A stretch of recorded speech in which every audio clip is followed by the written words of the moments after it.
Sir నమస్తే అండి. నమస్తే అండి. నా పేరు గంగారెడ్డి, నిజామాబాద్ డిస్టిక్ రెంజల్ మండలు దూపల్లి గ్రామ వాస్తవ్యాన్ని. సో నాకు ఇక్కడ ఒక 1 ఎకర్లో పాలి హౌస్ ఉన్నది. ఈ పాలి హౌస్లో నేను గత 10 సంవత్సరాల నుంచి 10-12 సంవత్సరాల నుంచి కీరనే పెడుతున్నాను. అయితే ఈ రీసెంట్గా నాకు ఒక వైకే వాళ్ళ ప్రోడక్ట్స్ ఉన్నాయని తెలిసి అది వాడడం చూశాను. సో ఒక 2 క్రాప్స్ అబ్జర్వ్ చేసిన తర్వాత ఈ పాలి హౌస్లో నేను వాడడం వలన మంచి గ్రోతింగ్ అనేది వచ్చింది. ఈ గ్రోతింగ్ రావడానికి కారణం ఏంటంటే ఫస్ట్ మనకు కంట్రోల్ కావాల్సిన ఏంటంటే thrips, white fly and Downey ఇలాంటి ఏదన్నా చిన్న చిన్న రోగాలు ఉన్నా కూడా అవి కంట్రోల్ అవుతాయి. సో దీనికి వాడడానికి మనము వాయు యంత్ర, యక్ష అండ్ సూర్యమాని ఇలాంటి కొన్ని ప్రోడక్ట్స్ ఉన్నాయి. దీన్ని వీక్లీ వన్స్ నేను స్ప్రేగా పెట్టుకున్నాను. నాకు డిసీజ్ ఉండకపోని నాకు అనవసరం. ఇక మనకు తెలియకున్నా కూడా కొన్ని ఇందులో మనం స్ప్రే చేయడం వల్ల చాలా వరకు కంట్రోల్ అవుతాయి.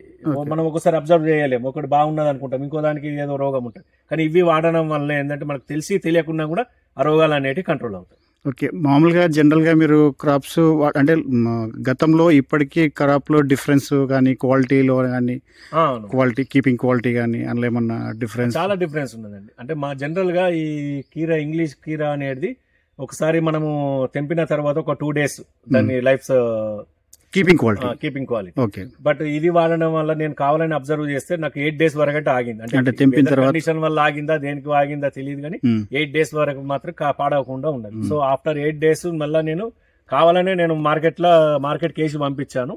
So even though I get the best price. Okay, ఇప్పుడు మామూలుగా మనకేంది అంటే మనకు త్రిప్స్కి, మైట్స్కి ఇవన్నిటికి మనం వాడుతున్నాము.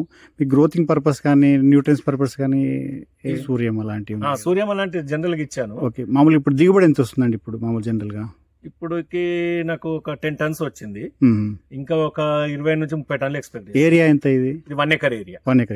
10 tons వచ్చింది. 10 tons వచ్చింది. 60 days అంటే 20 days అయ్యాయి మనం కటింగ్ పెట్టి. సో ఒక 10 tons వరకు అయితే జరిగింది. మామూలు ఒక ఎకరాలో ఒక రైతు మంచి లాభం ఉందంటే ఎంత రావాలి మనకు? ఎంత అనేది దిగుబడి మామూలుగా దిగుబడి అయితే 30 to 40 tons వస్తే ఓకే. సో డిపెండింగ్ ఆన్ మళ్ళా మార్కెట్ ప్రైస్. సో కాకపోతే ఏంటంటే ఈ క్రాప్ అనేది 10 tons అనేది జనరల్ గా అయితే 5 to 8 tons రావాలి, కానీ నాకు 10 tons వచ్చింది. అంటే స్పాన్ ఆఫ్ 20 days లో. ఈ క్రాప్ అనేది ఎప్పటి నుంచి స్టార్ట్ అవుతుందంటే ఆఫ్టర్ 60 నుంచి 90 days వరకు విపరీతమైన కాత వస్తుంది. సో ఇప్పుడు ఇక్కడ మీరు అబ్జర్వ్ చేస్తుంటే అర్థమైపోతున్నది, ఇవన్నీ చిన్నగా ఉన్నాయి, ఇవన్నీ వచ్చేటి ఇప్పుడు ఇక్కడ వస్తున్నాయి ఫ్లవరింగ్, ఇవన్నీ వచ్చేటి. ఇంకా ఫ్లవరింగ్ ఉన్నది, ఇదంతా ఫ్లవరింగ్ ఉన్నది. సో ఇక 1 month లో అయితే ఇప్పుడు ఒక్కొక్క నోడ్కి వచ్చేసి 2 ఉన్నాయి. అంటే మనకు ఈల్డ్ అనేది డబుల్ అయిపోతుంది. 10 tons దగ్గర 20 tons వస్తాయి. అంటే మామూలుగా ఎన్ని వస్తాయండి అట్లా? అంటే ఒక్కొక్క 3-4 కూడా వస్తాయి. ఓకే, 3-4 కూడా వస్తాయి. ఓకే, అది మనము అంటే 3-4 వస్తాయి, కానీ మనం అబ్జర్వ్ చేస్తుండే కొంచెం పెద్దగా కానీ వెంటనే తెంపేయాలి.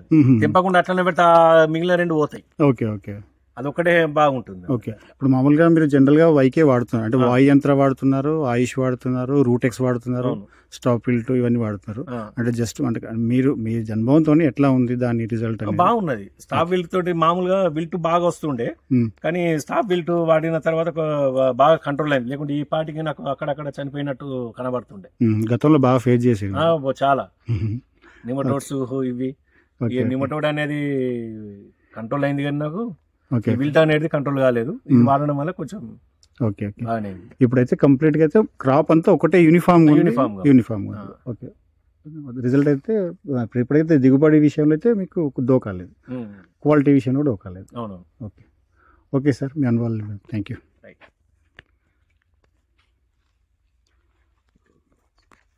దగ్గరికి